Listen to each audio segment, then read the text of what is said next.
أعوذ بالله من الشيطان الرجيم.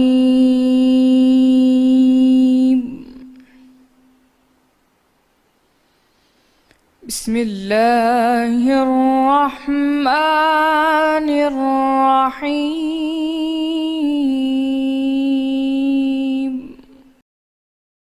شروع اللہ کا نام لے کر جو بڑا مہربان نہایت رحم والا ہے۔ اس کتاب کا اتارا جانا اللہ غالب اور حکمت والے کی طرف سے ہے۔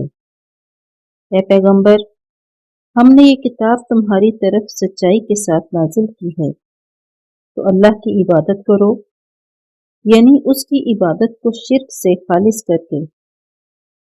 دیکھو، خالص عبادت اللہ ہی کے لیے ہے، اور جن لوگوں نے اس کے سوا اور دوست بنائے ہیں وہ کہتے ہیں کہ ہم ان کو اس لیے پوچھتے ہیں کہ ہم کو اللہ کا مقرب بنا دیں۔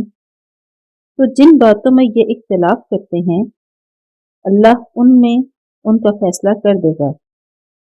بے شک اللہ اس شخص کو جو جھوٹا ناشکرا ہے ہدایت نہیں دیتا۔ اگر اللہ کسی کو اپنا بیٹا بنانا چاہتا تو اپنی مخلوق میں سے جس کو چاہتا انتخاب کر لیتا۔ وہ پاک ہے، وہی تو اللہ یکتا اور غالب ہے۔ اسی نے آسمانوں اور زمین کو تدبیر کے ساتھ پیدا کیا ہے، اور وہی رات کو دن میں لپیٹتا اور دن کو رات پر لپیٹتا ہے۔ اور اسی نے سورج اور چاند کو بس میں کر رکھا ہے، سب ایک وقت مقرر تک چلتے رہیں گے۔ دیکھو، وہی غالب اور بخشنے والا ہے۔ اسی نے تم کو ایک شخص سے پیدا کیا، پھر اس سے اس کا جوڑا بنایا، اور اسی نے تمہارے لیے چارپائیوں میں سے 8 جوڑے بنائے۔ وہی تم کو تمہاری ماؤں کے پیٹ میں پہلے ایک طرح پھر دوسری طرح 3 اندھیروں میں بناتا ہے۔ یہی اللہ تمہارا پروردگار ہے، اسی کی بادشاہی ہے، اس کے سوا کوئی معبود نہیں۔ پھر تم کہاں پھرے جاتے ہو؟ اگر نہ شکری کرو گے تو اللہ تم سے بے پرواہ ہے، اور وہ اپنے بندوں کے لیے ناشکری پسند نہیں کرتا۔ اور اگر شکر کرو گے تو وہ اس کو تمہارے لیے پسند کرے گا، اور کوئی اٹھانے والا دوسرے کا بوجھ نہیں اٹھائے گا۔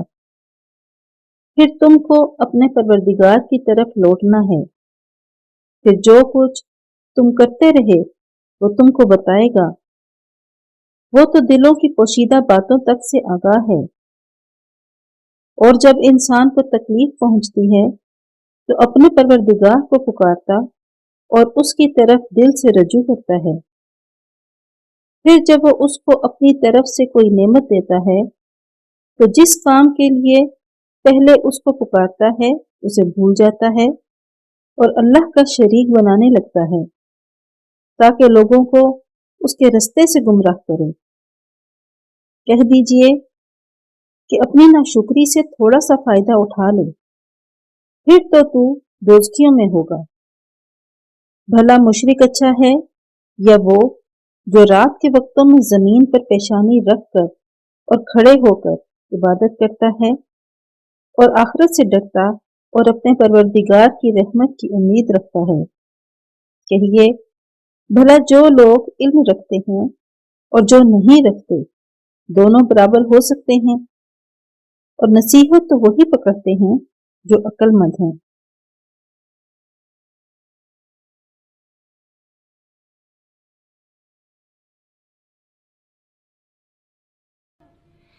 صدق اللہ